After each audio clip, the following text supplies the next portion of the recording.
Welcome to Sound Beginnings, the Sound Birth Services podcast. I'm your host, Pamela Tessman, mother of two, an international board-certified lactation consultant, childbirth educator, and former doula and early childhood educator. Based in the beautiful Comox Valley, I've spent 20 years supporting families, and I'm here to share insights, tips, and stories about childbirth and infant feeding. Whether you're expecting your first baby, navigating infant feeding, or you're a perinatal professional adding to your skills and knowledge, this podcast is your trusted resource for expert, evidence-based advice and heartfelt conversations, empowering you with the knowledge and confidence to nurture your growing family. Be sure to follow me on social media at SoundBirths, or connect with me at my website at soundbirths.ca. Let's get started. Hi everyone, thanks for joining me for the inaugural episode of the Sound Beginnings podcast. I didn't have a very sound beginning of getting this episode out to you. I had some technical difficulties, but here we are today, and I'm excited to get started. I thought I'd start our first episode off with talking about the nervous system, which is something that's talked about a lot during the perinatal period and thrown around like a bit of a buzzword. We know that it controls everything our body does. We know how we feel when it's activated, but what exactly is the nervous system and how does it impact our perinatal period or our journey through becoming parents? So we're going to look into the science of what exactly your nervous system is, how it works in the perinatal period, and the changes you might experience. And we'll also explore the impacts of negative experiences to your nervous system. We're going to talk about neurodivergent differences and supporting yourself through any challenges that might come up for you. And to end the episode, we are going to finish off with talking about co-regulating your nervous system with your baby's nervous system. So let's do this.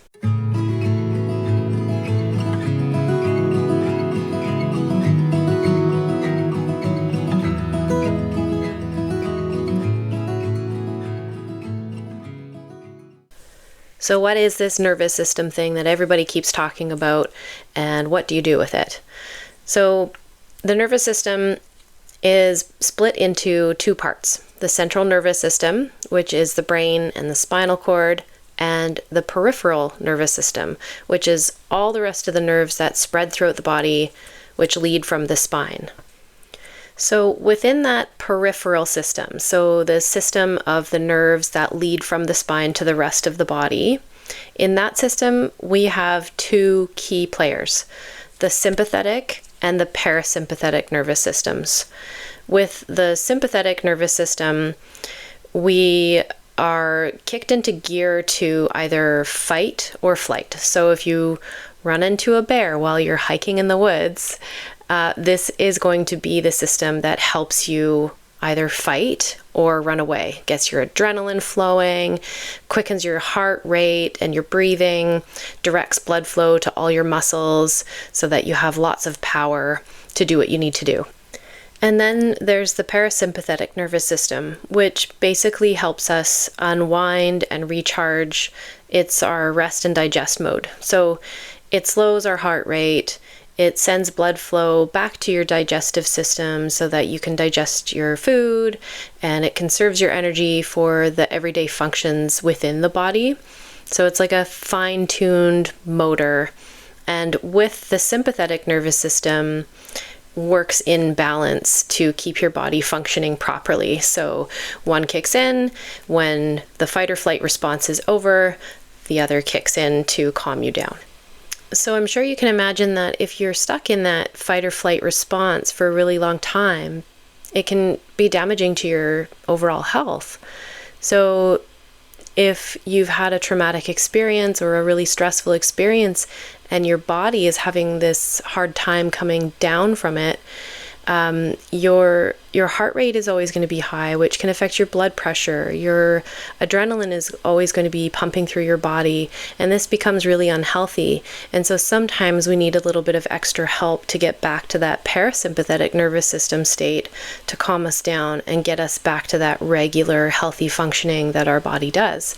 And so we're going to talk a little bit later about how you can support yourself in doing that.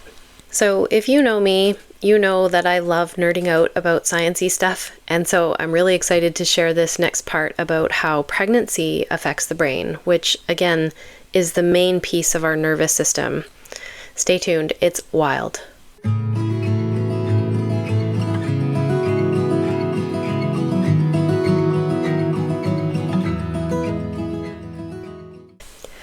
So there are some studies that show that hormonal changes, inflammation, lack of sleep, and stress can all impact brain structure and function. And I'm going to link those studies in the show notes. And so not just during pregnancy, but in everyday life, these sorts of things affect the brain and how you feel and how you function. And so combine these physiological aspects of pregnancy and the psychosocial factors of the demands of everyday life, along with the demands of caring for a baby, and you have a recipe for significant changes in the brain during the peripartum period, which is the time surrounding childbirth. So pregnancy, childbirth, and the postpartum period. There's some really cool recent neuroimaging studies, and they've given us a closer look at the changes that actually happen during pregnancy. In both rodents and humans, researchers have observed reductions in brain volume during pregnancy, with the most significant decrease occurring near full term, which is 37 to 40 weeks gestation for us humans. So yes, there is actual science behind the baby brain. What's amazing is that by about 24 weeks after giving birth, the brain typically returns to its pre-pregnancy size. So not only your uterus is shrinking back to its normal size, your brain grows back to its normal size. Crazy changes going on all in a very short amount of time. And here's something just absolutely bonkers about the pituitary gland, which is a critical player within our nervous system. It's a gland at the base of the brain that is responsible for producing pregnancy and lactation hormones, among others. So during pregnancy, it goes through major structural changes. It enlarges 2 to 3 times its size to meet the body's hormonal needs during this time. By about 8 months postpartum, your pituitary gland is back to its normal size. So lots of growing and shrinking within the body during pregnancy and postpartum. And here's more. Studies also suggest that pregnant people may become more reactive to emotional stimuli, particularly in the 3rd trimester. I'm not sure why we needed a study for that, but it's like our nervous system is on high alert, tuning in more sensitively to threats or emotional cues during pregnancy. So pregnancy isn't just about the physical changes that you can see on the outside. There's major changes happening for our brains and our nervous systems too. So stay tuned as we explore how these huge changes in perinatal neurobiology manifest in our own experiences and discover ways of supporting yourself through it all.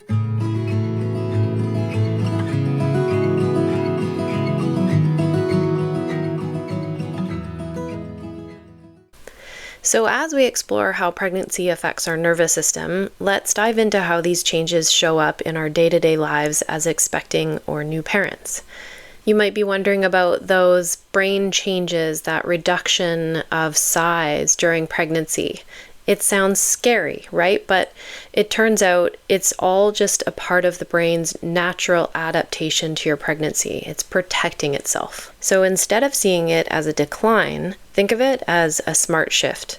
Our brains are focusing on what matters most during this time, like bonding with our baby, managing emotions, and gearing up for the challenges of parenthood. It's amazing how our brains essentially reorganize to support us through it all. And what about feeling more emotionally sensitive, especially in that 3rd trimester? It's like our nervous system is on high alert, picking up on every little emotion. This heightened reactivity is our body's way of preparing us for the big changes ahead. It can definitely be intense and unwanted, but it shows how delicate and deeply connected our emotional and physical experiences are during pregnancy. I like to imagine our primitive ancestors getting into these slower brain waves and attuning to their surroundings in order to find a safe place to birth their babies away from the threat of predators. Now, back to that pituitary gland. It's a superstar during pregnancy. It's not just growing in size to handle all those hormones, it's also influencing our mood, our energy levels, and overall well-being throughout pregnancy and beyond, preparing your body for birth and lactation. So understanding all of these neurobiological changes can help us navigate this time in life with more awareness and resilience.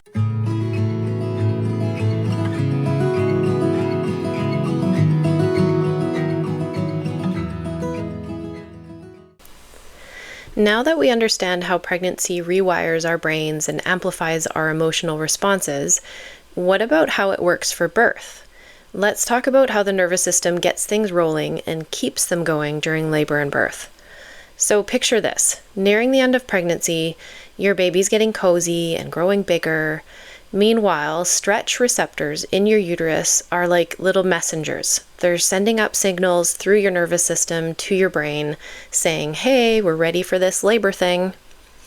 And at the same time, hormones like oxytocin and prostaglandins are revving up. Oxytocin, which is the star of the show, starts those rhythmic contractions that are so essential for labor. So before any of that can happen, we have to make sure that our nervous system is in this rest and digest state. Because as we know about that sympathetic nervous system getting us amped up for action, that hormonal response that's happening during that state is not conducive to allowing labor to begin. So we really need to focus on creating an environment where we feel really calm and safe emotionally and physically so that we can actually allow the oxytocin to flow and allow those receptors to do their signaling and do the dance that starts off labor. So now you're in labor, and throughout labor, your sympathetic nervous system gears up to handle the physical demands, like increasing your heart rate and directing blood flow to where it's needed most, which is usually the uterus. Meanwhile, your parasympathetic system steps in to keep you calm between contractions, conserving your energy and promoting a sense of relaxation. Amazing, right? Emotionally, your nervous system is tuned into everything too. So a supportive environment, positive vibes, and having a trusted birth partner or doula can really make a difference. They help reduce stress, boost those good hormones, and keep everything moving smoothly. And all of those deep breathing techniques that you learned in your childbirth class are going to signal to your brain and your body that you are safe. So using deep breathing during labor can also be a really great tool to reduce stress and keep things moving. Once labor starts, the nervous system doesn't clock out. It's on full alert, coordinating those contractions like a symphony conductor. Oxytocin keeps flowing, creating this feedback loop where contractions get stronger and labor progresses. And let's talk about pain. Labor definitely comes with sensations, and your nervous system's picking up on signals from your uterus and your cervix, interpreting them as pain. But here's the cool part.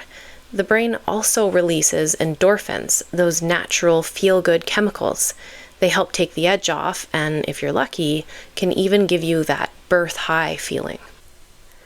So knowing how your nervous system plays this role in childbirth can really show us the importance of nurturing a calm environment and a deep feeling of safety in order for things to progress. Like I mentioned before about the primitive ancestors, they really tapped into finding those feelings of calm and safety so they could instinctually nurture their nervous system in a positive way, allowing the hormones of labor to flow. So it's not just about biology, it's about how you can work with your body and your amazing nervous system.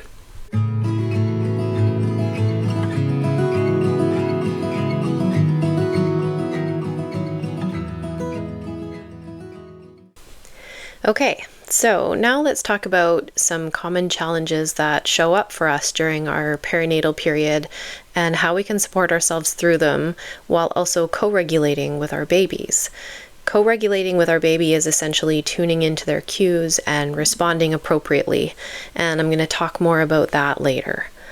So one common challenge that is talked about a lot and something that causes a lot of parents to have some anxiety about is sleep, or the lack thereof. It's a big one. And we all know how precious sleep becomes during pregnancy and after birth. It's not just feeling tired, it's actual sleep deprivation, and it can impact our brain function and emotional well-being to a great extent. When we are sleep deprived, we are in a state of surviving instead of thriving. Finding ways to prioritize rest, whether through naps during the day or support from a partner at night, can make a world of difference. Co-regulating with our baby's sleep patterns and learning their cues can also help us synchronize and maximize our rest. Now, if your goal is to exclusively breast or chest feed, you don't have to choose between feeding and sleep. You can do both with some really good planning and being diligent with routines, like going to bed a couple hours earlier than you normally do. This can really help you get more sleep overall throughout the night, even with night wakings. Next is stress management, and this is crucial in pregnancy because not only do we have a heightened awareness of our environment and our emotional stimuli, and although pregnancy can be beautiful, it can also bring worries about our health, the birth process, and life changes that come after you have baby. It's a big transition in our lives, and our nervous systems are already on high alert, so finding ways to relax, like meditation. Really, this can be just as simple as sitting and focusing on our breath for a few minutes. Gentle exercise like stretching or yoga or a walk around the block, or just simply taking moments for yourself with a book, time in your garden, spending time at the beach. All of these help our nervous system stay balanced and keep our minds clear. And then co-regulating with our baby's cues for comfort and security can also enhance our own stress resilience. And again, I'm going to touch on that a little bit later. And nutrition is key for our brains and bodies, especially during pregnancy and breastfeeding. During your last trimester of pregnancy, you'll need about 300 extra calories per day. And while you are lactating, you actually need an extra 500 calories per day. So a balanced, nutrient-dense diet and hydration supports physical health and our brain's ability to adapt. Getting enough calories and hydration is also important for milk production. So by taking care of your own nutritional needs, you're also taking care of your baby's nutritional needs. Now let's talk about finding community. Connection with supportive friends, family, or other new parents gives us emotional support and reassurance. Sharing experiences and seeking advice lightens the emotional load and helps us to feel less alone in our experiences. Seeking community will prevent you from feeling too isolated and can reduce the risk of mental health challenges. So I really recommend that you do some research ahead of time to find out which postpartum groups are available in your community and which ones you might like to go to. Your care provider will likely have a list of the ones local to you. And finally, neurodivergence can really significantly impact the nervous system and the transition to parenthood in various ways, depending on the specific neurotype. As someone who was recently identified as neurodivergent, this one is of particular interest to me as I navigate how to better care for myself as well. So let's talk about some common types of neurodivergence and how they might present in the transition to parenthood, along with some strategies for some support. So first is the autism spectrum. This neurotype is often referred to as a hyperconnected brain. So what happens for neurotypical people is that in early childhood, they go through a bit of a brain pruning. So their neurons are pruned back to a manageable level. And for autistic people, this doesn't happen, or it happens to a lesser degree. So autistic people tend to have a much more heightened sensitivity to their environment. The nervous system is easily activated into that fight or flight response. It presents with differences in sensory sensitivities and social communication, challenges with changes in routine, and difficulty processing emotions. Needless to say, this can make the demands of parenthood really overwhelming. What often helps autistic parents cope in this stage is establishing predictable routines, creating sensory-friendly environments, seeking parenting resources specifically tailored for autistic parents, and working with knowledgeable, neurodivergent affirming healthcare workers, therapists, and lactation consultants to help you find ways of adapting to your needs during this time.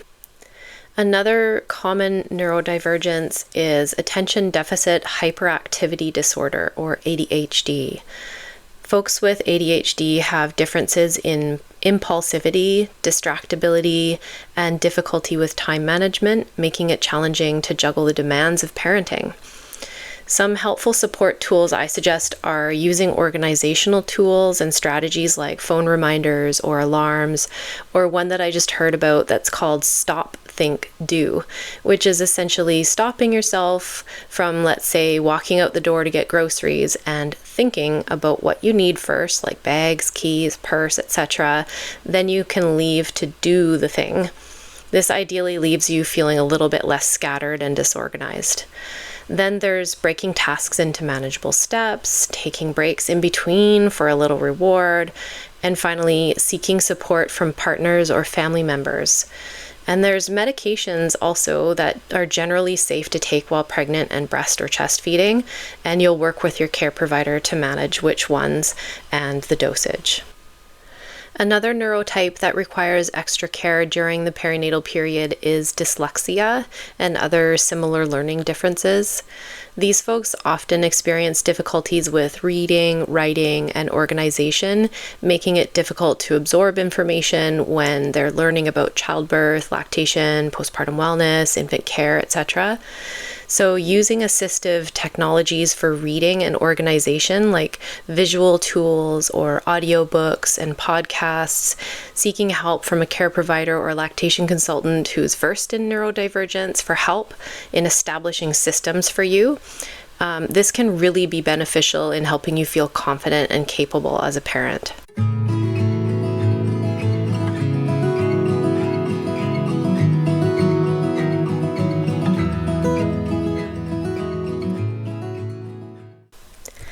Now, back to the concept of co-regulating with our babies. Co-regulation is how we tune into our baby's cues and responses. It fosters a positive bond and supports their growth and development. We now know that during pregnancy, our nervous systems are already attuned to our baby's needs. After birth, this continues as we learn to recognize their cues for comfort, hunger, and sleep. Co-regulation means we are responding sensitively to these cues, which helps infants feel secure and builds trust in their caregivers. One way to co-regulate is through responsive feeding. Babies have their own rhythms and signals for hunger and fullness, and by tuning into these cues and responding promptly, we not only nourish them physically, but also nourish a sense of security and trust, especially if they are bottle fed, that we hold them when they feed. I think it's also important to mention that breastfeeding and suckling is not always about hunger and thirst. It's soothing and comforting and ultimately nurturing to their well-being. So offering the breast or chest can be the answer to almost everything. Which brings me to my next point of soothing and comfort. Babies rely on us to help regulate their emotions and calm them when they're distressed. They are so in tune with us and seek to be regulated by us that if we are able to regulate our own nervous system, it can be very effective in helping them do the same, calming the whole household down. This might involve slow breathing, a gentle touch, rocking, or comforting sounds like shushing, or humming, or singing. All of these signal safety and reassurance to our little ones. As babies grow, co-regulation evolves into interactive play and communication. Responding to their babbles and smiles strengthens our bond and supports their social and cognitive development. It's a beautiful dance where we learn from each other and grow together. So understanding the principles of co-regulation really empowers us as parents to navigate the ups and downs of early parenthood with confidence and empathy.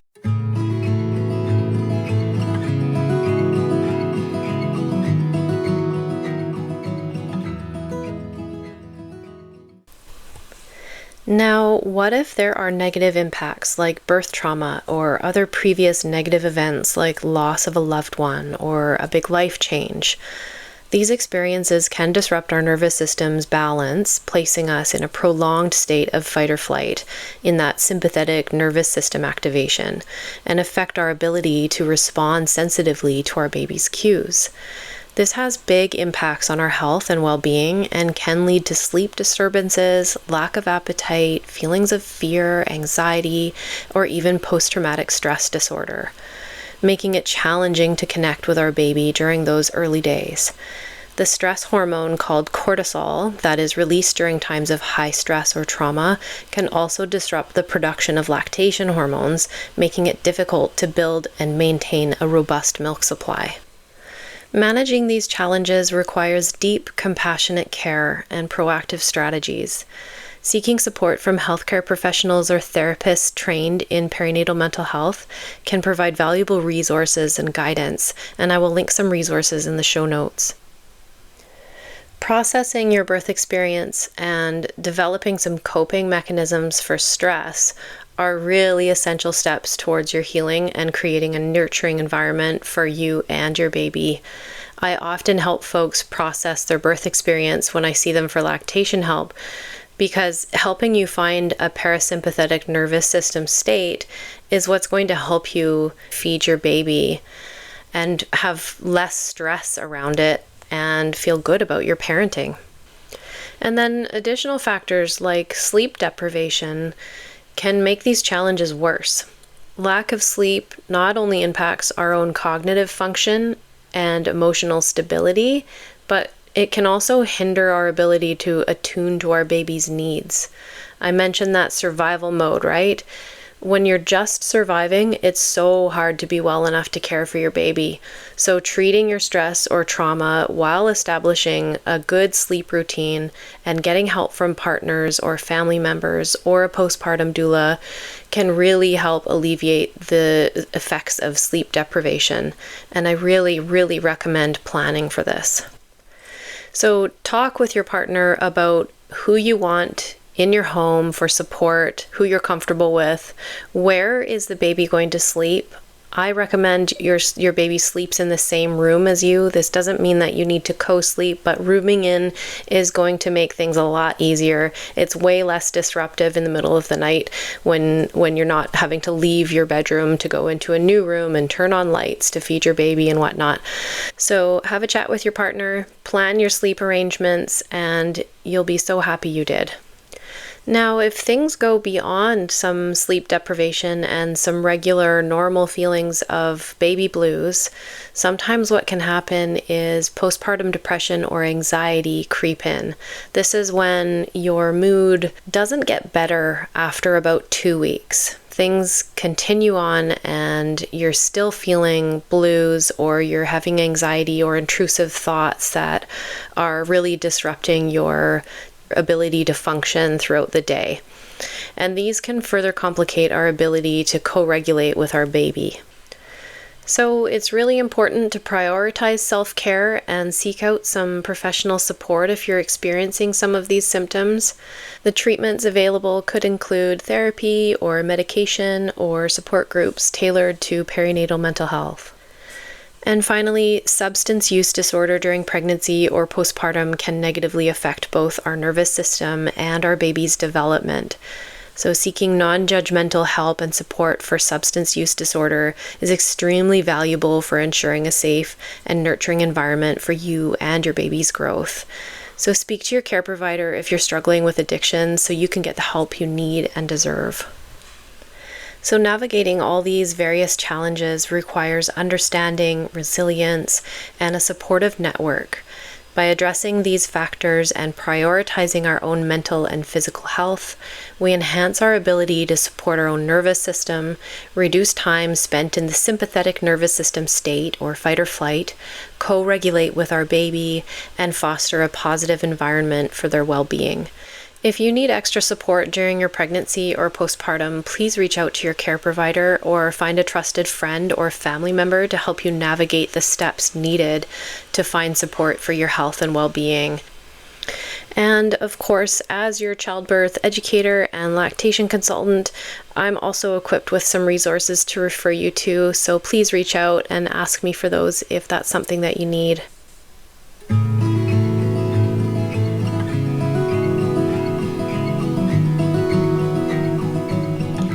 So that's it for today. Thanks for joining me. I hope you found this episode helpful and interesting, and if you did, please rate the show and send your comments and questions to me at info@soundbirths.ca, and stay tuned for our August episode celebrating World Breastfeeding Week. We'll talk about the process of lactation and what to expect during those first few tender weeks of newborn land. See you next time.